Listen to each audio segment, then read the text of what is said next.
السلام علیکم، آپ دیکھ رہے ہیں ہو کیا رہا ہے۔ میں ہوں Faisal Abbasi, group editor 92 news. Irshad Ahmad Arif صاحب ساتھ ہیں۔ شکریہ ارشاد صاحب آپ کا۔ اسرائیل اور حماس کے بیچ جنگ بندی کے پہلے مرحلے کے معاہدے پر دستخط ہو گئے ہیں۔ امریکی صدر ڈونلڈ ٹرمپ نے رات گئے اس کو شیئر کیا اپنے سوشل میڈیا پلیٹ فارم پہ، اور حماس کی جانب سے اس معاہدے کے بعد خیر مقدم بھی کیا گیا۔ غزہ میں لوگ جشن منا رہے ہیں۔ غزہ کے باسیوں کا کہنا ہے کہ آج کی رات کے بعد جو اگلا سورج طلوع ہوگا، ہمیں پہلی بار لگے گا کہ ہماری نسل کشی نہیں ہوگی۔ امریکی صدر ڈونلڈ ٹرمپ نے قطر، مصر اور ترکیہ کے کردار پر ان کو داد دی ہے۔ اب جو طے ہوا ہے اس میں دونوں جانب سے یرغمالی پہلے چھوڑے جائیں گے۔ اسرائیلی جو فورسز ہیں ان کو ایک لکیر تک محدود کر دیا گیا ہے، اور پھر اس کے بعد اگلے مرحلے کا آغاز ہوگا۔ یہ بہت بڑی ڈیولپمنٹ ہے، اینڈ ڈیفینیٹلی اس کے لیے بہت قربانیاں دی ہیں غزہ کے باسیوں نے۔ 65,000 لوگ شہید ہوئے ہیں، لیکن ان کی سب سے بڑی کامیابی یہ ہے کہ اسرائیل کو غزہ کی سرزمین پر قبضہ نہیں کرنے دیا گیا ہے، اور اس کو امریکہ نے بھی مانا ہے، اسرائیل نے خود بھی مانا ہے۔ پاکستان کی سیاست کی بات کریں تو خیبر پختونخوا میں علی امین گنڈاپور کے مستعفی ہونے کے بعد اب یہ کشمکش ہے کہ ان کا استعفیٰ گورنر جو کے پی کے ہیں وہ کہتے موصول نہیں ہوا ہے۔ گورنر کے پی کے اسلام آباد میں موجود ہیں۔ بنیادی نکات بھی ہیں کہ کب تک استعفیٰ موصول ہونے کے بعد گورنر کے پاس ٹائم ہے کہ وہ اس پر دستخط کریں گے، اگلی اسمبلی کا اجلاس کب ہوگا، کیا بآسانی سہیل آفریدی کو پاکستان تحریک انصاف وزیر اعلیٰ منتخب کروا پائے گی، اپوزیشن کی نمبر گیم کیا ہے۔ ابھی تک اپوزیشن کی طرف سے بھی وزیر اعلیٰ کا کوئی امیدوار سامنے نہیں آیا ہے۔ آج وفاقی حکومت کی جانب سے رد عمل آیا۔ وفاقی وزیر اطلاعات عطا تارڑ نے یہ کہا ہے کہ سہیل آفریدی وہ شخص ہے جو دہشت گردوں کا سہولت کار ہے، اور اس شخص کو نامزد کیا گیا ہے۔ پاکستان کی جو پالیسی ہے وہ کابل میں نہیں بنے گی، بلکہ اسلام آباد میں بنتی ہے اور بنتی رہے گی۔ پاکستان پیپلز پارٹی اور مسلم لیگ نون میں جو رنجشیں تھیں بظاہر وہ کم ہوتی نظر آ رہی ہیں۔ صدر آصف زرداری سے ملاقات کے لیے نائب وزیر اعظم اسحاق ڈار، اسپیکر ایاز صادق اور محسن نقوی نواب شاہ گئے۔ آج وزیر اعظم شہباز شریف نے بلاول بھٹو زرداری کو بھی ٹیلی فون کیا۔ سیاسی و سیلابی صورتحال پہ گفتگو ہوئی، اور خارجہ پالیسی سے متعلق بھی بلاول بھٹو زرداری کو اعتماد میں لیا گیا۔ بظاہر لگتا ہے کہ یہ لڑائی اب تھم چکی ہے، لیکن جب تک کوئی باضابطہ اس پہ اعلامیہ، معاہدہ یا پریس کانفرنس نہیں ہوتی تب تک کچھ نہیں کہا جا سکتا۔ ان تمام معاملات پہ ہم بات کریں گے۔ ارشاد صاحب، ڈاکٹر سینیٹر ہمایوں میمن صاحب بھی ہمیں جوائن کریں گے، پاکستان تحریک انصاف سے آپ کا تعلق ہے۔ ڈاکٹر صاحب تھینک یو، آپ سے گفتگو کریں گے۔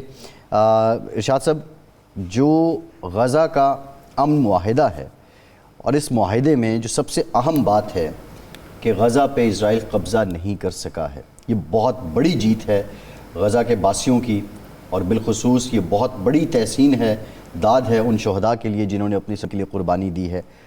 نیکسٹ کیا ہوگا، اس کے کانسیکوینسز اب کیا ہونے ہیں ارشاد صاحب؟ دیکھیے، دو چیزیں ہیں جس پر توجہ رہنی چاہیے۔ یہ آپ نے بات درست کی کہ غزہ پر قبضہ یا فلسطین پر قبضہ، پروگرام تو یہ تھا نا کہ غزہ پر بھی قبضہ ہوگا، ویسٹ بینک پر بھی قبضہ ہوگا، اور ریاست کے نام پر جو بات ہو رہی ہے وہ اس کا کوئی وجود ہی نہیں ہوگا۔ لیکن اب تو محسوس ہو رہا ہے نا کہ ریاست کی طرف بھی معاملات بڑھ رہے ہیں۔ ایک تو ٹرمپ نے کہا ہے کہ سب فریقوں کے ساتھ انصاف ہوگا۔ ظاہر بات ہے کہ ٹرمپ کا انصاف تو ہوگا اسرائیل کے حق میں یا نیتن یاہو کے حق میں جس نے نسل کشی کی اور ٹرمپ صاحب تماشا دیکھتے رہے، لیکن اس وقت جو ذمہ داری قبول کی ہے اور 8 ممالک کے ساتھ جو وعدے وعید ہوئے ہیں، یا جو ثالث ہیں، مصر خاص طور پر، ترکی اور قطر، ان کے ساتھ، اس کی روشنی میں صرف انصاف جو ہے وہ ایسی چیز نہیں ہوگی جو نظر نہ آئے۔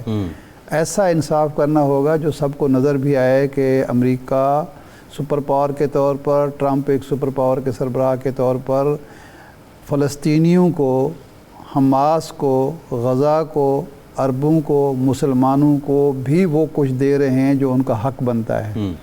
کیونکہ جو رائے عامہ کا پریشر ہے وہ جتنا نیتن یاہو پر ہے، جتنا ٹرمپ پر ہے، اتنا مسلمان ممالک کے سربراہوں پر بھی ہے جی، کہ بھئی وہ آپ کر کے دکھائیں کچھ ثابت۔ دوسرا جو پہلو ہے وہ یہ ہے کہ جو حماس کو ختم کرنے کی خواہش تھی نیتن یاہو کی یا ٹرمپ کی، وہ تو پوری نہیں ہوئی۔ یعنی ایک تو غزہ پر قبضے کی، ایک تھا حماس کو ختم کرنا ہے. یہی جنگ جاری تھی. پھر یہ بھی کنڈیشن تھی کہ پہلے وہ ان آرمڈ ہوں تو پھر ہم مذاکرات کریں گے, وہ بھی نہیں ہوئی پوری. تو اب آگے دیکھنا ہے, کیونکہ اس وقت اخلاقی پوزیشن حماس کی, فلسطینیوں کی بہت بہتر ہے, کیونکہ جو اسرائیل کے حامی ممالک ہیں وہ اب فلسطین کے حق میں ان کا وزن جا رہا ہے. جو اسرائیل کے مخالف تھے, جو حامی تھے, وہ بھی اب ان کا جھکاؤ حماس کی طرف نہیں ہے لیکن فلسطینیوں کی طرف ہے. لیکن جو حماس کے حامی تھے یا فلسطین کے حامی تھے وہ تو اس کے ساتھ کھڑے ہوئے ہیں. تو یہ ایک تبدیلی ہے جس کو اخلاقی فتح کہنی چاہیے فلسطینیوں کی. حماس کا لفظ میں استعمال نہیں کرتا. تو یہ دو چیزیں ایسی ہیں جو بالآخر فلسطین کی ریاست کی طرف بڑھنی چاہیے. اور امریکہ کو بھی یہ احساس ہو گیا ہے, ٹرمپ کو بھی یہ احساس ہو گیا ہے کہ ہمیں اسرائیل نے جتنا استعمال کیا ہے, نیتن یاہو نے جتنا استعمال کیا ہے, اس کے نتیجے میں ہماری عرب ممالک میں, مسلم ممالک میں, یورپی ممالک میں, یورپی عوام کی نظروں میں, عرب عوام کی نظروں میں, فلسطینی عوام کی نظروں میں, مسلم عوام کی نظروں میں ویلیو وقت کم ہوئی ہے, ساکھ خراب ہوئی ہے. اور یہ اتنی بڑی قیمت ہم ادا کیوں کریں؟ 21 ارب ڈالر دیے ہیں گزشتہ 2 سال میں امریکہ نے. 21 ارب ڈالر امریکہ نے دیے ہیں نیتن یاہو کو. اس کا حاصل کیا ہوا؟ بارود ارشاد صاحب, 1 لاکھ ٹن بارود برسایا ہے. 21 ارب ڈالر اور اسلحہ اس کے علاوہ ہے. 21 ارب ڈالر کا حاصل کیا ہوا ہے؟ ذلت, رسوائی, ساکھ کا, امریکی ساکھ کا خراب ہونا.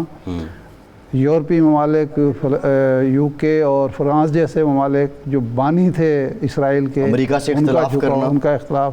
اور مسلم کنٹریز کی بھی. سر یہ دیکھیے ارشاد صاحب, امپورٹنٹ نقطہ یہ ہے کہ قطر کے وزیر اعظم نے یہ کہا کہ ٹرمپ نے معاہدے میں ترمیم کی جو ہم نے دی, یعنی مسلم ممالک جو کل تک ہر بات پہ آمین کہتے تھے امریکہ کی, وہ بھی آئینہ دکھا رہے ہیں کہ جو معاہدہ تم نے بتایا وہ نہیں تھا. آپ نے غلط بیانی کی ہمارے ساتھ. غلط بیانی. ایون اسحاق ڈار صاحب نے تو سینٹ میں یہ پالیسی سٹیٹمنٹ دی کہ اس میں ترمیم کی. سینیٹر ہمایوں میمن صاحب نے ہمیں جوائن کیا ہے. ہمایوں صاحب, آپ سے تو ہم ذرا کریں گے جو پارٹی پالیسی آپ کی ہے اور خیبر پختونخوا میں وزارت اعلیٰ کی تبدیلی ہے. ڈاکٹر صاحب, یہ اچانک علی امین گنڈاپور صاحب کو کیوں ہٹانا پڑا؟ علیمہ خان صاحبہ پہ تنقید کرنا اتنا بڑا جرم بن گیا. وہ وزیر اعلیٰ کل تک جب ان کو نامزد کیا گیا, ان کو لایا گیا, تو تمام جو اجزاء تھے ایک وفادار ہونے کے ناطے, جار شخصیت کے طور پر وہ پورے تھے, اور اب اچانک کرسی سے رخصت کر دیا گیا. بسم اللہ الرحمن الرحیم. ایاک نعبد و ایاک نستعین. سب سے پہلے تو دیکھیں جی, علی امین گنڈاپور آج بھی ویسے ہی جارحانہ شخصیت کے مالک ہیں. علی امین گنڈاپور آج بھی عمران خان کے لائل وفادار اور لائل ورکر ہیں. علی امین گنڈاپور بالکل اسی طریقے سے جیسے پہلے تھے. اب جب آپ لوگ کہتے ہیں کہ یہ چینج کیوں کیا, دیکھیں چینج کرنے کی وجوہات مختلف ہوتی ہیں. اس کا تعلق لائلٹی سے نہیں ہوتا, اس کا تعلق مطلب لائلٹی سے بھی ہوتا ہے لیکن اس سے زیادہ اس کا تعلق ہوتا ہے کہ بعض چیزیں جو عمران خان نے کہی ہیں کہ ان چیز کو ایڈریس کرو, اس میں شاید ڈیلے ہو رہا ہے. مطلب یہ ہے کہ ایک بندے کے کرنے کا طریقہ ذرا فرق ہوتا ہے. مثال کے طور پہ آپ کے پاس ایک بالر ہے وسیم اکرم, بہت اچھا بالر ہے, لیکن اس کا ایک سپیل, پہلا سپیل جو ہے نا وہ صحیح نہیں جا رہا. وہ اس میں جن بیٹسمین کو کر رہا ہے وہاں پہ وہ اس کو مار رہے ہیں. اس کا یہ مطلب نہیں ہے کہ وسیم اکرم جو ہے نا خراب بالر بن گیا ہے, لیکن اس کو چینج کیا جا سکتا ہے کہ یار تم تھوڑی دیر کے لیے ہٹ جاؤ, دوسری سائڈ سے آ جانا اور اس سائڈ سے دوسری اینڈ سے کر لینا, بالنگ کر لینا. یا ہو سکتا ہے تم بیٹنگ میں تمہارا, کیونکہ ادھر بھی وہ اچھا کھیل لگتے ہیں, تو یہ چیزیں کر کے کر لیتے ہیں. تو it is just a change of a player based on the situation. اب سچویشن امپورٹنٹ سمجھ لے. آپ کا جو سب سے زیادہ اس وقت افیکٹڈ ایریا کے پی میں ہے وہ آپ کا مرج ڈسٹرکٹس ہیں.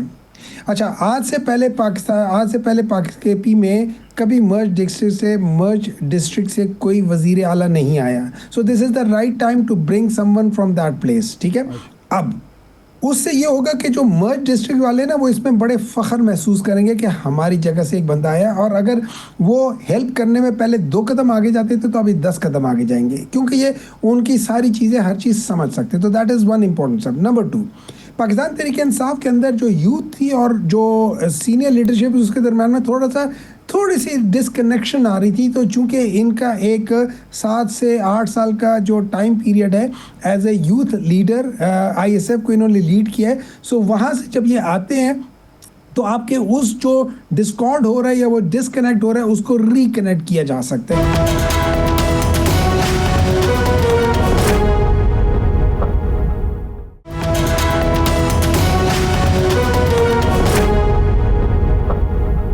یہ وفاق اور صوبے کے درمیان ایک تو جو ایک سیاست شروع ہوگی وہ سیکیورٹی پوائنٹ آف ویو سے کتنی خطرناک ہوگی, اور دوسرا یہ ہے کہ کیا یہ جو سیکیورٹی پالیسی ہے وہ وفاق بنائے گا یا ہر صوبہ الگ الگ بنائے گا؟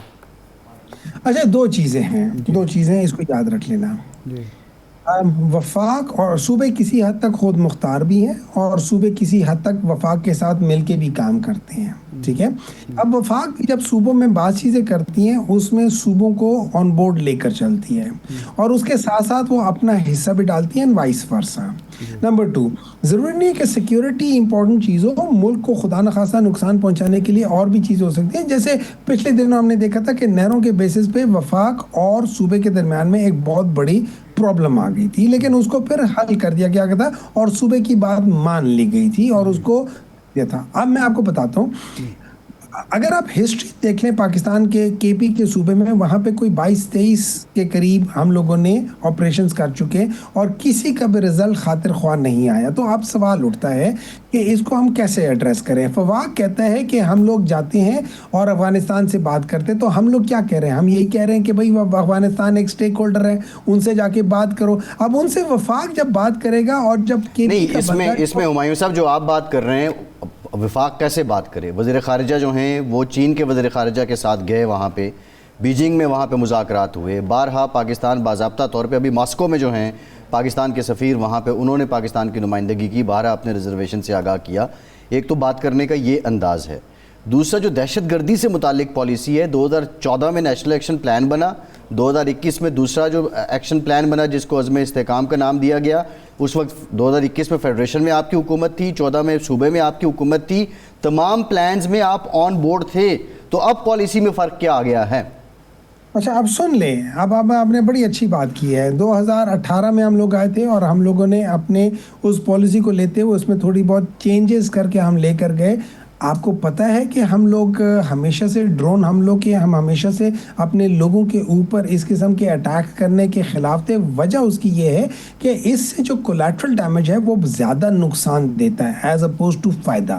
اسی وجہ سے جب ہم لوگوں نے ان سب چیزوں کو بند کیا تو آپ کو پتہ ہوگا کہ ہمارے دور میں 2021 کے اندر سب سے کم دہشت گردی ہوئی تھی اور اس کی وجہ یہ تھی. اب بات آ جاتے ہیں, آپ نے کہا کہ وہ لوگ چین میں ملے, ادھر ملے. بھائی یہ سب سے امپورٹنٹ چیز ہے. آپ چین میں ایک دن کے لیے مل رہے ہیں, آپ کا تو وزیر خارجہ اور آپ کا تو سیکٹری وہ ادھر جا کے افغانستان میں بیٹھ جانا چاہیے, ہفتہ 10 دن گزارنا چاہیے, سیریسنس شو کرنا چاہیے. وہاں جا کے چائے پی کر واپس آ جاتے, اس طرح نہیں ہوتا. اچھا, نمبر 2, سیکنڈ سٹیک ہولڈر آپ کی عوام ہے. عوام کون سی ہے؟ مینلی آپ کی اصل عوام جو اس میں افیکٹڈ ہے وہ آپ کے مرج ڈسٹرکٹس والے ہیں. تو آپ مرج ڈسٹرکٹس والوں کو آپ آن بورڈ سب سے زیادہ لوگے. اس کے لیے آپ وہاں سے اگر ایک چیف منسٹر لے آتے ہو اس کا بڑا وزن ہو جاتا ہے. پھر جب وہ چیف منسٹر وفاق کے ساتھ مل کے as a spokes person of Pakistan and also KP جاتا ہے اور بیٹھ جاتا ہے افغانستان میں, ان کے ساتھ بیٹھ کے باتیں کرتا ہے, تو میں یہ سمجھتا ہوں اس میں زیادہ چانسز ہے. لیکن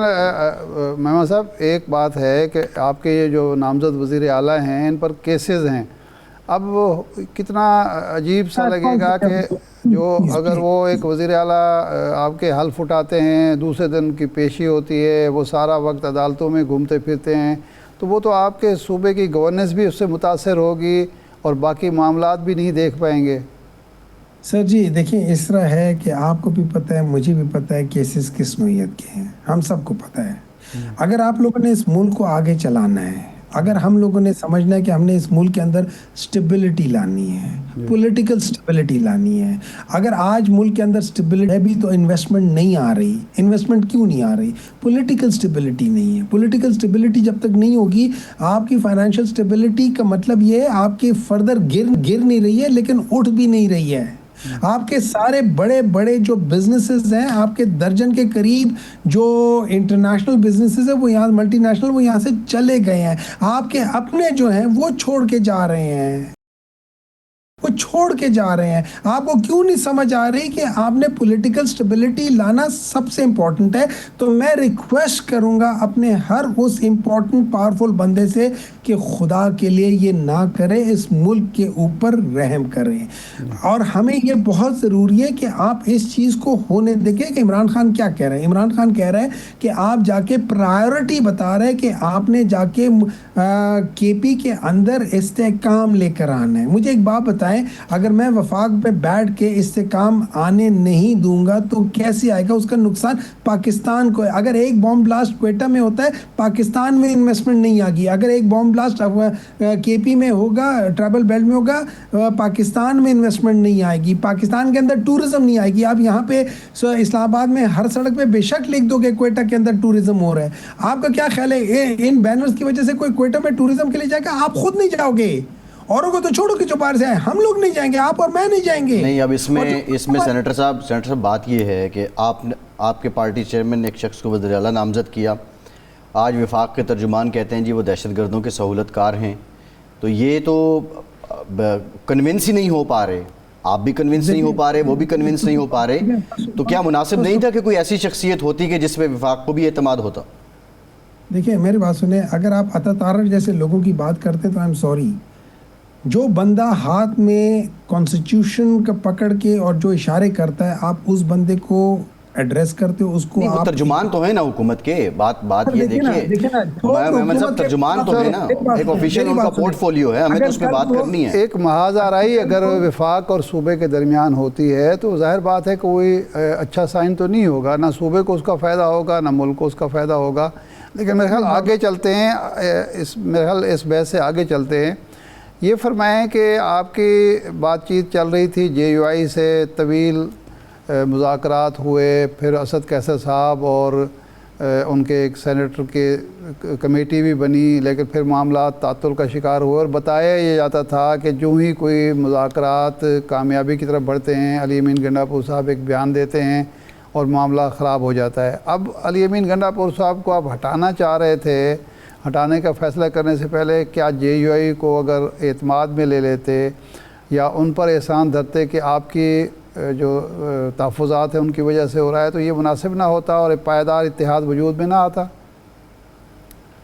دیکھیں اگر ہم دو نمبری لوگ ہوتے تو یہ شاید بہتر تھا. اگر ہم لوگ جو جھوٹ کی سیاست ہوتی ہے ہم وہ کرتے تو ہم بالکل ایسا کر لیتے ہیں. لیکن دیکھیں میرا پرابلم یہ ہے کہ میں سمجھتا ہوں کہ سیاست جو ہم پاکستان میں گندی ہوئی ہے نا، اس کی اصل وجہ یہ ہے کہ ہم جھوٹ پہ ہماری ساری سیاست جھوٹ کے اوپر بیسڈ ہے. ہم لوگ اپنے مفاد کے لیے ہم لوگ اگلے کو جھوٹ بولتے ہیں. میں یہ سمجھتا ہوں یہ بڑی امپورٹنٹ بات ہے. آپ نے بات اچھی کی ہے، لیکن میں اس کو اس لحاظ سے کروں گا کہ دیکھو میں جے یو آئی کو کہوں گا کہ یار دیکھو یہ آپ کا پرابلم تھا، ہم نے اس کو ہٹایا not because of you said it, کیونکہ آپ کے کہنے پہ میں کسی اور کے کہنے میں اپنے بندے کو نہیں ہٹاؤں گا، لیکن کسی اور وجہ سے ہم نے ہٹا دیا. اب آ جاؤ آپ سے بات کر لو، یہ بھی تو ہو سکتا ہے نا. سچائی بھی ہے، جب ہم سچائی کی بات کریں گے تو وہ دل کو زیادہ لگے گی بنسبت میں جھوٹ بولوں. میں کیوں جھوٹ بولوں؟ ہم لوگ کیوں جھوٹ بولیں؟ اس کا مطلب ہے کہ آپ مشورہ دیں گے اسد قیصر صاحب کو اور گوہر علی خان صاحب کو، سلمان اکرم راجہ کو، کہ اب مذاکرات ہو سکتے ہیں جے یو آئی سے اور ان سے کہا جا سکتا ہے جو آپ بات کر رہے ہیں؟ دیکھیں میرے خیال میں اس کے لیے جو عمران خان نے ایک اور بہت اچھی پولیٹیکل موو کی ہے، جو علامہ صاحب کو اور اچکزئی صاحب کو اپوزیشن لیڈرز کے لیے نامزد کر رہے ہیں. میں سمجھتا ہوں it's a very good political move. آپ ایسے لوگوں کو لے کر آئے ہیں کہ جن کے ساتھ لیٹس سے میرے ساتھ پرابلم ہوگی باقی پولیٹیکل پارٹیز کو. میں ایک آئیڈیولوجیکلی میں پی ٹی آئی کے ساتھ بلونگ کرتا ہوں اور میرے ساتھ ان کا ہوگا، لیکن ان کا اتنا پرابلم اچکزئی صاحب کے ساتھ نہیں ہوگا، علامہ صاحب کے ساتھ نہیں ہوگا. تو وہاں پہ کسی حد تک جو اپوزیشن کی جماعتیں وہ شاید زیادہ قریب آنے کے چانسز بڑھ جائیں گے. ہاں یہ یاد رکھیں ان کے پیچھے جو اسٹرینتھ ہوگی وہ پی ٹی آئی کی ہوگی، لیکن جب ایک اسٹرینتھ کے ساتھ آگے آدمی جو فیس ہو جاتا ہے، جو چیز ہوتی ہے ریپرزینٹیٹیو ہو جاتا ہے، وہ ایکسیپٹیبل ہو جائے تو پھر آپ یہ باتیں چلنے کا زیادہ چانس ہو جاتا ہے. کیونکہ ہو سکتا ہے دیکھیں جب میں بیٹھوں گا بات چیت کرنے میں میری ایک پرانی تلخیاں ہیں، میں بات کرنے میں کچھ نہ کوئی ایسا لقمہ دے دوں گا جس سے چیز خراب خراب ہو جائے گی. وہاں پہ وہ لوگ وہ چونکہ ان کا وہ بیک گراؤنڈ نہیں ہوگا, وہ لقمہ نہیں دیں گے, تو وہ چیز اس طرح خراب نہیں ہوگی. اور یہ بڑے نیچرل سی بات ہوتی ہے جب دو ایگریو پارٹیز ہوتی ہیں, جب وہ آپس میں بیٹھتی ہیں تو بیچ میں لقمے آ جاتے ہیں جو کہ ناپسندیدہ ہوتے ہیں, لیکن آ جاتے ہیں. یہ نئے نیچر ہے انسان کی. لیکن جب آپ اس کے بدلے ان کے ریپرزنٹیٹیو لا کے کرتے ہیں, کوئی ان کے بہاف پہ بات کر رہا ہوتا ہے, تو اس میں چانسز زیادہ بڑھ جاتے ہیں ٹھیک ہونے کے لیے. تو میں سمجھتا ہوں ونڈرفل موو. عمران خان دیکھیں, ایک بات یاد رکھیں, عمران خان اس نے جا کے نہ تو بیمار ہوا, نہ اس نے یہ سوچا کہ میرے پلیٹلیٹس کیسے خراب ہوں گے, نہ اس نے کسی اپنے لائر کو یہ کہا کہ یار میرا ایفیڈیوٹ بناؤ کہ میرا دماغ خراب ہے, نہ انہوں نے وہ فرائے پان سے استری کرنے کی ایجاد کی وغیرہ. وہ وہاں کتابیں پڑھتے رہے, وہ سنت رسول کو پڑھتے رہے, وہ چیز کر کے مختلف کتابیں پالیٹکس کے اوپر, انٹرنیشنل اس کے اوپر. اب ان کا جو دماغ ہے نا, شارپ تو وہ پہلے تھے, لیکن now it has become much more better. So اب وہ جو ڈیسیجنز لے رہے ہیں وہ پولیٹیکلی بڑے ویلڈ ڈیسیجنز ہیں. میں سمجھتا ہوں ان 2 سال نے عمران خان کو اس سطح پہ لے آیا ہے کہ میری نظر میں آج اگر عمران خان اس پورے انٹرنیشنل کرائسس کے اندر عمران خان بیٹھا ہو تو شاید ہماری جو OIC ہے وہ اتنی بے ضرر نہ ہوتی, وہ اتنی کمزور نہ ہوتی. کیونکہ یہ یاد رکھیں, ہمیشہ لیڈرشپ وہ ہوتی ہے جو آگے بڑھ کے. ہمایوں صاحب, آج پاکستان جس جگہ پہ کھڑا ہے وہ بھی نظر آ رہا ہے, اور خان صاحب کے دور میں بھی تھا جس مقام پہ, وہ بھی سب کے سامنے ہے. بہرحال بہت شکریہ آپ کے وقت کا, آپ ہمارے ساتھ موجود تھے. میمن صاحب ایک بریک کے بعد واپس آتے ہیں ہمارے ساتھ رہیے.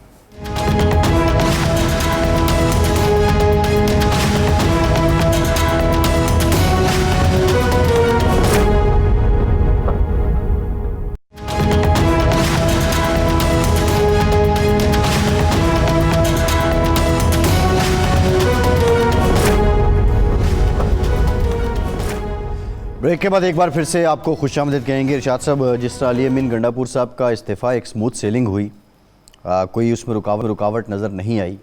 بظاہر یہ لگ رہا ہے کہ جو سہیل آفریدی صاحب ہیں وہ بھی بڑا سمودلی جو وزیر اعلیٰ کے انتخاب کا عمل ہے اس کو عبور کر جائیں گے. لیکن اگین اٹس اے پالیٹکس, کچھ بھی ہو سکتا ہے. اپوزیشن کی طرف سے ابھی تک کوئی خاص لاحہ عمل یا کوئی امیدوار سامنے نہ آنا کیا اس بات کی عکاسی کر رہا ہے کہ اپوزیشن بھی سمجھتی ہے کہ گو ہیڈ, بس پروسیس مکمل کیے جائے؟ اب ایسا ہم جب یہ ڈسکشن کر رہے ہیں تو یہ بھی ایک پارلیمانی جمہوریت کا عجوبہ ہی ہے. کسی ایسے ملک میں جہاں پارلیمانی جمہوریت ہو, آئین میں کچھ لکھا گیا ہو, یہ ڈسکشن نہیں ہوتی کہ ایک 2/3 میجارٹی رکھنے والی پارٹی جو ہے اس کا وزیر اعلیٰ یا وزیر اعظم منتخب ہو پائے گا یا نہیں. یہ ہمارے ہاں ہی ایک عجیب و غریب آئین کے اندر ڈالی گئی ہے کہ ایک پارٹی جس کو اکثریت حاصل ہے اس کا وزیر اعلیٰ نے پھر ووٹ بھی لینا ہے اور اعتماد کا ووٹ بھی بعد میں لینا ہے. اور یہ عجوبہ بھی ہمارے ہاں ہوا ہے کہ الیکشن کمیشن کو آج کے دن یہ ضرورت محسوس ہوئی نوٹیفیکیشن کرنے کی کہ سنی اتحاد کونسل یا PTI کے جو ارکان ہیں وہ سارے کے سارے آزاد ہیں. یہ 8 دن پہلے بھی ہو سکتا تھا, کیونکہ فیصلہ تو آج سے 1.5-2 مہینہ پہلے آ چکا ہے نا. تو وہ بھی آج کے دن صرف ارکان اسمبلی کو یہ باور کرانے کے لیے یہ نوٹیفیکیشن کیا گیا کہ یہ آپ آزاد ہیں, آپ مرضی کے مالک ہیں. جب میاں نواز شریف صاحب کے دور میں پولیٹیکل پارٹیز ایکٹ میں یہ دفعہ رکھی گئی تھی کہ جو شخص پارٹی پالیسی کی خلاف ورزی کرے گا, فلور کراسنگ کرے گا, اس کی رکنیت ختم ہو جائے گی. تو اس ملک میں ہر جمہوریت پسند نے اس کو سراہا تھا اور نواز شریف صاحب نے اس کا کریڈٹ لیا تھا. لیکن آج انہی کی پارٹی کے دور حکومت میں یہ سارا کچھ ہو رہا ہے. اصولاً تو یہ ایک پارٹی کا ڈیسیژن ہے, پارٹی کی مرضی ہے, جس نے نامزد کر دیا اس کو ہو جانا چاہیے. لیکن اب گورنر صاحب کہتے ہیں مجھے, وزیر اعلیٰ صاحب کہتے ہیں میں نے رات 11 بجے قریب استعفیٰ پہنچا دیا ہے. گورنر صاحب کہتے ہیں مجھے استعفیٰ نہیں ملا, میں اسلام آباد جا رہا ہوں, جا کے مشورہ کروں گا. اور ہم یہاں بحث کر رہے ہیں کہ وہ ہو جائیں گے نہیں ہو جائیں گے, کیا مسئلہ ہے. ہو جانا چاہیے. لیکن اگر نہیں ہوتا, مثال کے طور پر اگر ہم فرض کر لیں کہ پارٹی کے اندر تقسیم ہو جاتی ہے, پارٹی کے کچھ لوگ جو ہیں وہ وفاداری تبدیل کر لیتے ہیں. 22 بندوں کے استعفے والی کہانی بھی تو ہے, کہانی بھی ہو سکتی ہے. لیکن ہو سکتا ہے کہ علی امین صاحب نے خود کی وزارت بچانے کے لیے جو بھی ہو, لیکن ہو سکتا ہے. تو اس سے کچھ لوگوں کی تشفی تو ہو جائے گی، کچھ لوگوں کی جو ایک پارٹی کو یا ایک جمہوریت کو نقصان پہنچانے کی خواہش تو پوری ہو جائے گی، لیکن جمہوریت کے لیے، پارلیمان نظام کے لیے کوئی اچھی روایت نہیں ہوگی کہ آپ فلور کراسنگ کر کے، وفاداریاں خرید کر کے، وہ خر بازاری جس کو کہتے ہیں وہ کر کے ایک اکثریت کو اقلیت میں بدل دیں۔ اس ملک میں ہوتا رہا ہے۔ جب ذوالفقار علی بھٹو صاحب مرحوم نے نیب اس وقت ہوتی تھی، نیب پر پابندی لگائی تھی، ولی خان صاحب اور بزنجو صاحب اور عطا اللہ مینگل صاحب اور دوسرے لوگ، اور عطا اللہ مینگل کی حکومت ختم کی تھی، تو وہاں اپنی مرضی کی حکومت بنا دی تھی۔ کچھ لوگ توڑے اور حکومت بنا دی۔ کے پی کے میں اکثریت تھی مولانا مفتی محمود صاحب اور نیب کی، ان کو ختم کر کے اپنی بنا لی۔ لیکن اس کے نتیجے میں یا اس کے بعد بھی یہ کام ہوتا رہا ہے، یہ کوئی نئی بات نہیں ہے۔ اس کا فائدہ کیا ہوا ہے؟ اس ملک میں آج بھی جمہوریت جو ہے وہ جڑیں نہیں پکڑ سکی، پارٹیاں مضبوط نہیں ہو سکیں۔ یہ جو الیکٹیبلز ہیں سو کالڈ، جو پیسہ خرچ کر کے طاقت کے زور پر یا ووٹ خرید کے یا بدماشی کر کے ووٹ جبرن لے کر آ جاتے ہیں، انہوں نے کیا ملک کو فائدہ پہنچایا ہے؟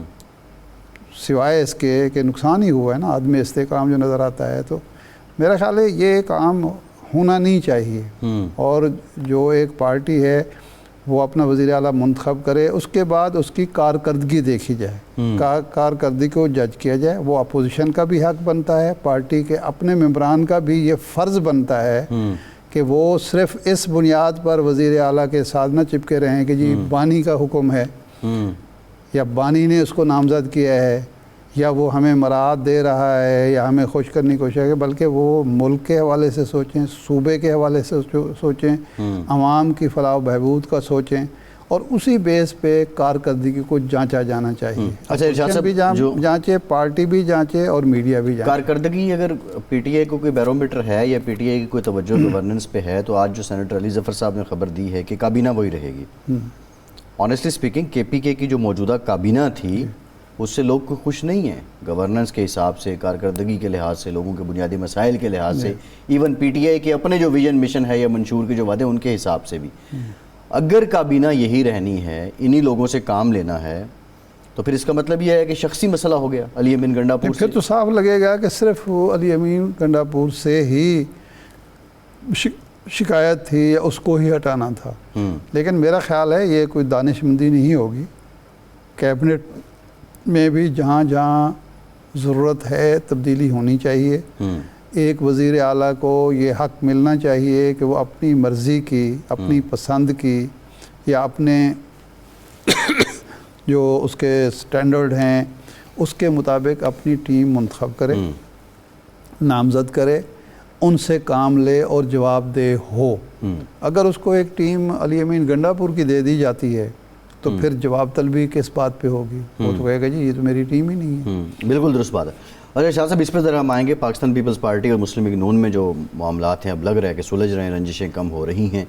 نواب شاہ گئے، اسحاق ڈار صاحب، ایاز صادق صاحب، محسن نقوی صاحب، اور آج پرائم منسٹر صاحب نے بلاول صاحب کو بھی فون کیا، سیاسی سیلابی صورتحال پہ گفتگو ہوئی، خارجہ امور سے متعلق بات ہوئی۔ پنجاب بھی آج خاموش ہے، کوئی خاص اسٹیٹمنٹ پاکستان پیپلز پارٹی کے خلاف نہیں آئی، سندھ سے بھی نہیں آئی، سیز فائر کا ماحول ہو گیا، معاملات سنبھل گئے۔ دیکھیں، اگر ایاز صادق صاحب اور نائب وزیر اعظم اسحاق ڈار صاحب اور محسن نقوی صاحب صدر پاکستان کے حضور پیش ہوتے ہیں، حاضر ہوتے ہیں اور بات ہوتی ہے، تو اس کا مطلب ہے معاملات نورہ کشتی نہیں تھی، کچھ سیریس اختلافات تھے، مسائل تھے، اور ان کو اب طے کیا گیا ہے اس اعلیٰ ترین سطح پر۔ اور پھر اس کے بعد جب وزیر اعظم بلاول بھٹو سے فون پر بات کرتے ہیں تو اس کا مطلب بھی یہی ہے کہ معاملات سلجھ گئے ہیں۔ اور آج جو آپ بتا رہے ہیں کہ آج خاموشی ہے، نہ کراچی میں کوئی پریس کانفرنس ہوئی ہے، نہ لاہور میں کوئی پریس کانفرنس ہوئی ہے۔ ایک جو الیکشن کمیشن نے اناؤنس کیا ہے بلدیاتی انتخابات دسمبر میں پنجاب میں، دیکھیں بلدیاتی انتخابات تو پتہ نہیں ہماری نہیں، یہ پیپلز پارٹی کا مطالبہ تو تھا نا، وہ تو کہتے تھے ہم نے سندھ میں کروا رکھے ہیں، یہاں بھی کروائیں۔ نہیں، وہ تو ان کا مطالبہ تھا، لیکن یہ تو عوام کا مطالبہ ہے۔ ہاں، مجھے تو آج تک یہ سمجھ نہیں آئی کہ سیاسی جماعتیں جو عوام کے نمائندگی کا دعویٰ کرتی ہیں، عوام کے ووٹوں کی بات کرتے ہیں، عوام کی رائے کی بات کرتے ہیں، عوام کی فلاح و بہبود کی بات، وہ الیکشن سے کیوں ڈرتے ہیں؟ اور خاص طور پر بلدیاتی الیکشن سے۔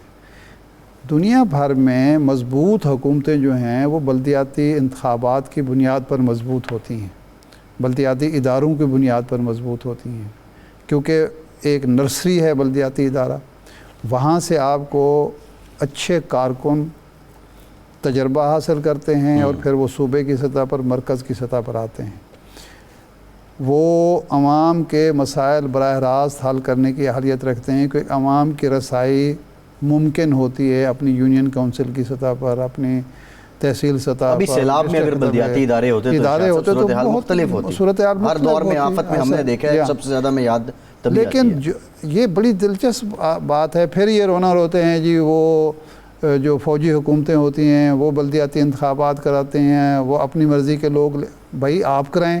یعنی جو بھی فوجی حکومت آئی ہے اس نے بلدیاتی انتخابات کرائے، اپنی ایک لیگیسی آپ کہنا چاہیے، اور آپ اپنا ایک حلقہ نیابت بنایا، اور وہی آگے چل کے انہی اداروں سے آنے والے لوگ آگے لیڈر کے طور پر آج وزیر مشیر بنے ہوئے ہیں، آج بیٹھے ہوئے ہیں جو 2005 میں جب بھی جمہوریت بحال ہوتی ہے، سیاسی جماعتیں اقتدار میں آتی ہیں، دو کام انہوں نے کرنے ہوتے ہیں۔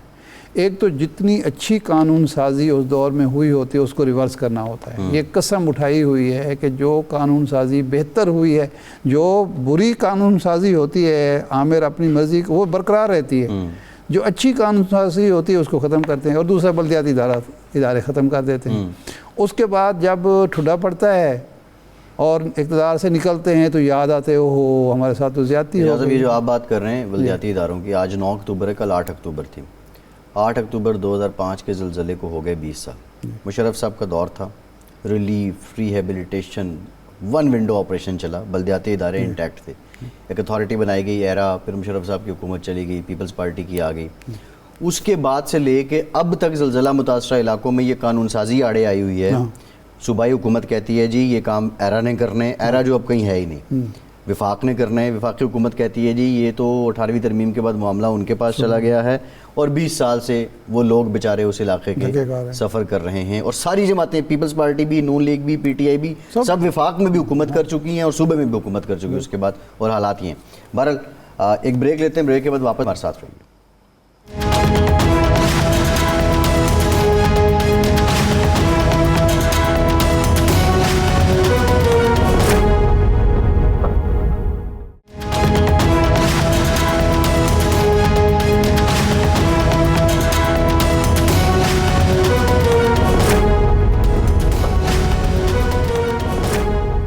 بریک کے بعد ایک بار پھر سے آپ کا خیر مقدم کرتے ہیں۔ ہمیں جوائن کیا ہے خیبر پختونخوا کے سابق گورنر حاجی غلام علی صاحب نے۔ حاجی صاحب بہت شکریہ آپ کے وقت کا۔ جے یو آئی کا یہ مطالبہ تھا کہ علی امین گنڈا پور بظاہر رکاوٹ ہیں جو جے یو آئی اور پی ٹی آئی کا اتحاد ہے اس میں، اور ہم نے دیکھا بھی کہ بعض اوقات جب آپ قریب آئے تو پھر علی امین صاحب کی طرف سے کوئی سٹیٹمنٹ آ گئی جس کی وجہ سے آپ دور ہو گئے۔ تو اب کیا جے یو آئی اور پی ٹی آئی میں کوئی پولیٹیکل الائنس یا ڈائیلاگ کی گنجائش ہے؟ بسم اللہ الرحمن الرحیم۔ دیکھیے یہ ایک عام تاثر تھا کہ پی ٹی آئی اور جے یو آئی کے درمیان قرابت میں علی امین گنڈاپور جو ہے وہ مشکلات پیدا کر رہے ہیں، چونکہ جے یو آئی ایک نظریاتی اور سیاسی جماعت ہے، اور ہماری سیاست ہمیشہ نظریات اور اصولوں پر ہوتی ہے۔ اس میں کسی صوبے کا وزیر اعلیٰ کا بیان یا کسی بھی ایک جماعتی صوبائی عہدیدار کا بیان اس میں مشکل پیدا نہیں کر سکتا۔ ہمارے اور ان کے درمیان جو مشکلات تھی، آپ نے اگر 2 دن پہلے پشاور میں مولانا فضل الرحمان صاحب کا پریس کانفرنس سنی ہوگی، تو انہوں نے کہا کہ ہم اور پی ٹی آئی جا سکتے ہیں لیکن آج تک انہوں نے ایک قدم بھی نہیں اٹھایا، اور جب تک یہ اس کی طرف نہیں آئیں گے تو ہمارے آگے چلنا مشکل ہوگا۔ تو چونکہ الائنس یا حکومت سازی یہ جماعت کے ساتھ ہوتی ہے، کسی فرد کے ساتھ نہیں، اور جب جماعت، ہماری جماعت اور ان کی جماعت اگر ان کے تنظیمی ڈھانچے فیصلے کر لے تو پھر کوئی چیز مشکل نہیں ہے. ارشاد صاحب اب یہ تو ہیں عوام ریزرو ہیں, ابھی جو گورنر صاحب سے ہم استعفے والا معاملہ بھی جانیں گے کہ کتنا ٹائم ہوتا ہے چیف ایگزیکٹو کا استعفیٰ قبول کرنے کے لیے گورنر کے پاس. ابھی جو بظاہر پی ٹی آئی ایک امپریشن دے رہی ہے کہ نیو جرنی ہم نئی شروعات کریں گے, نئی آغاز کریں گے, اس میں اس سوچ کو بھی تو بدلنے کی ضرورت ہے کہ ہمیں کچھ پولیٹیکل فلیکسیبلٹی دکھانی پڑے گی, اور جو ماضی میں انہوں نے دکھائی جے یو آئی کے ساتھ تو اس کا فائدہ تو ہوا. 26ویں آئینی ترمیم جس کو کہتے ہیں کہ بڑا نقصان ہوا ہے, مولانا صاحب کہتے ہیں کہ ہم نے تو اس گنجائش میں لیسر ایول کو دیکھا. تو اگر صرف وہی مزاحمت رہے گی اور یہ پولیٹیکل اپروچ نہیں آئے گی تو پھر کیا ہوگا ارشاد صاحب؟ اس میں کوئی شک نہیں ہے کہ سیاسی جماعتوں کے ساتھ خواہ وہ اقتدار میں ہوں اپوزیشن میں ہوں اچھے تعلقات رکھنی چاہیے, اور جو مشترکہ نکات ہوتے ہیں جمہوریت کے حوالے سے, ملکی مفاد کے حوالے سے, ملکی دفاع اور سلامتی کے حوالے سے, اس پر اتفاق رائے ہونا چاہیے. کیونکہ یہ ملک ہے, یہ ادارے ہیں, یہ جمہوریت ہے تو سیاسی جماعتوں کا وجود ہے, اور یہ اس میں کوئی شک والی بات نہیں ہے. لیکن میرے خیال غلام علی صاحب ہمیں بتا رہے ہیں کہ کیا وجوہات ہیں کہ اپوزیشن کی جماعتیں بھی دو ایک دوسرے کے قریب نہیں آ سکیں, اور اب مستقبل کے امکانات کیا ہیں کہ کیا اب اگر پی ٹی آئی آپ سے رابطہ کرتی ہے, وزیر اعلیٰ کے الیکشن میں آپ سے ووٹ مانگتی ہے, تو آپ کا وزن کس طرف ہوگا؟ اپوزیشن حکومت کی طرف, یعنی پی ٹی آئی حکومت کے ساتھ آپ جائیں گے, یا اپوزیشن کے ساتھ جائیں گے جس کی وفاق میں آپ اپوزیشن کر رہے ہیں؟ دیکھیں میں تو چونکہ اس وقت امریکہ میں ہوں اور جماعت یہ فیصلہ کرے گی, لیکن ایک سیاسی کارکن کے ناطے میں یہ مناسب سمجھتا ہوں کہ پی ٹی آئی کے ساتھ ایز اے جماعت اپنی صوبائی اسمبلی میں واضح اکثریت ہے, اور یہ وزیر اعلیٰ کا عہدہ جو ہے یہ اس طرح غیر متنازع ہونا چاہیے. اچھا, اگر یہ آپس میں اتفاق رائے سے وزیر اعلیٰ منتخب کر لے تو میرے خیال میں بہتر ہے. ماضی میں جو ہمارا دورانی صاحب بن رہے تھے, یا ایدر خان ہوتی صاحب بن رہے تھے, یا اس سے پہلے جو تو یہ ایک روایات چلی آ رہی تھی کہ حکومت اپوزیشن کے پاس جاتی تھی اور وہ کہتی تھی کہ ہم اس ایوان کا جو نمائندہ مقرر کرتے ہیں وہ اتفاق رائے سے ہو کہ سب پر اس کی نظریں یکساں ہوں. اور دوسری ہماری ملک کی سیاست جو ہے یہ بھی اس بات کا تقاضا کرتی ہے تمام سیاسی جماعتوں سے کہ ہمیں اپنے چھوٹے بڑے اختلافات کو پس پش ڈال کر ہمیں جمہوریت کی مضبوطی کے لیے آزادانہ, منصفانہ, غیر جانبدارانہ الیکشن کے لیے ہم جدوجہد کریں. اگر ہم 85 سے خاص کر لے کر آج تک ہر الیکشن کو ہم متنازع بناتے رہیں گے تو یہ سسٹم درست کون کرے گا؟ اس سسٹم سے ان لوگوں کو نکلنا ہوگا جس کو فائدہ ہو تو کہتے ہیں ٹھیک ہے, جس کو فائدہ نہ ہو تو کہتے ہیں کہ دان لی ہوئی ہے. میں کہتا ہوں کہ ریاست کی بقا, ریاست کی مضبوطی, ریاستی اداروں کی مضبوطی, ریاستی اداروں کے عوام کے ساتھ جوڑ اور تعلق کو مضبوط بنانے کے لیے سب نے اپنا ادا کرنا ہوگا کہ جو گزر چکا ہے اس کو ہم چھوڑ لیں. آنے والے نوجوانوں کے لیے, اپنے نیشن کے لیے ہم ایک ایسا لائے عمل طے کر لیں کہ الیکشن میں کوئی بھی انگلی نہ اٹھائے. یہ بہت غلام علی صاحب, یہ جو آپ فرما رہے ہیں کہ غیر متنازع وزیر اعلیٰ ہونا چاہیے, تو آپ کا مطلب ہے ایک تو دو سینیریو ہے نا, ایک ہے کہ جو اکثریتی جماعت ہے اس کا وزیر اعلیٰ ہو اور اپوزیشن کو اعتماد میں لیا جائے, ان کا تعاون حاصل کیا جائے, اور غیر متنازع وزیر اعلیٰ. دوسرا یہ ہے کہ اپوزیشن کی مرضی کا کوئی ایسا شخص جو جے یو آئی سے تعلق رکھتا ہو, یا مسلم لیگ نون سے ہو, یا پیپلز پارٹی سے, اس پر اکثریتی جماعت اتفاق کر لے. تو آپ کے خیال میں غیر متنازع وزیر اعلیٰ کس طرح لایا جا سکتا ہے؟ میرے خیال میں کہ پارلیمان میں, جی, صوبائی اسمبلی میں جس پارٹی کی واضح اکثریت ہے اس کا وزیر اعلیٰ ہونا چاہیے. اچھا, ہمارا ملک پہلے ہی جلسے جلوسوں سے اور دانلی کی آوازوں سے